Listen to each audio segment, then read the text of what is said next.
औज़ु बिल्लाहि मिनश्शैतानिर्रजीम बिस्मिल्लाहिर्रहमानिर्रहीम। आज हम बात करेंगे पारा नंबर 10 के एक नुक्ते पर। इस आयत का नंबर है 11 और सूरत का नंबर है 13। तर्जुमा समाअत फरमाएं।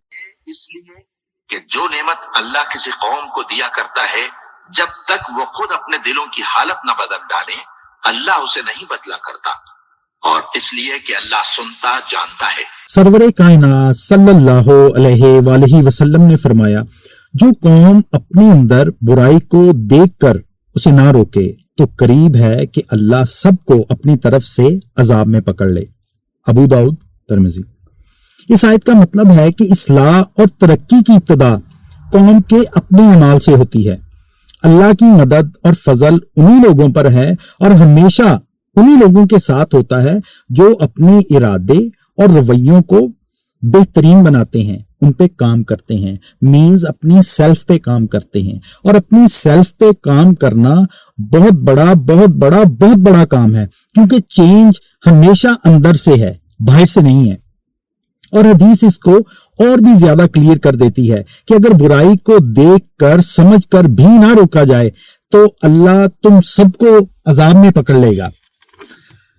एक दफा हजरत उमर फारूक रजी अल्लाह अन्हु के दौर में एक बार कहत आया, और कहत भी बहुत जबरदस्त आया। लोगों ने शिकायत की कि आसमान से बारिश नहीं हो रही। आप हजरत उमर फारूक रजी अल्लाह अन्हु ने फरमाया, तुम अपनी हालत दुरुस्त कर लो, अपनी आदत बदलो, अपने अंदर चेंज लाओ। जब तक तुम अपने अमाल नहीं बदलोगे, अल्लाह की रहमत तुम पे नाजिल नहीं होगी। तौबा करो, इंसाफ करो, इंसाफ का निजाम मजबूत करो, तब अल्लाह की रहमत बरसेगी। तो फिर उन्होंने कौम को इबादत की तरफ लाए और इंसाफ की तरफ लाए, और फिर अल्लाह की रहमत से उस शहर पर बरसात हुई। और इकबाल इसको कुछ यूं बयान करते हैं कि खुदा ने आज तक उस कौम की हालत नहीं बदली, न हो जिसको ख्याल आप अपनी हालत बदलने का। ये जो आज हमारे ऊपर अजाब के कोड़े बरस रहे हैं, ये किस वजह से हैं? मुसलमान बद से बदतरीन होते चले जा रहे हैं। ये जंगें, क्लाउड बर्स्ट, स्लाब, जलजले, तूफान, चांद ग्रहण, ये महज एक इत्तेफाक है, या ये महज एक इत्तेफाक है कि मैं चलते चलते पारा नंबर 10 की इन आयात पर पहुंचा, जिसमें अल्लाह रब्बुल इज्जत फरमा रहे हैं कि अपनी हालत को बदलो।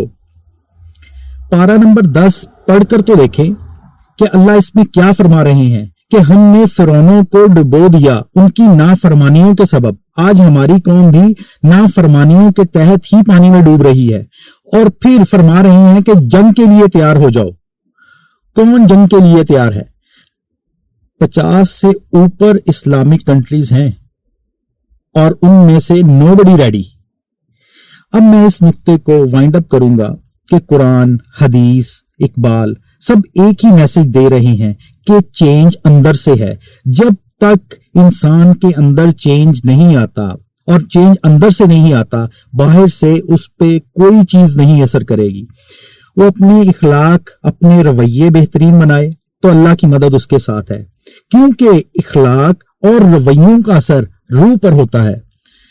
एक बुजुर्ग ने क्या शानदार अल्फाजों में बयान किया है कि जब इंसान मुंह खोलता है तो फिर पता चलता है कि ये दुकान सोने की है या कोयले की।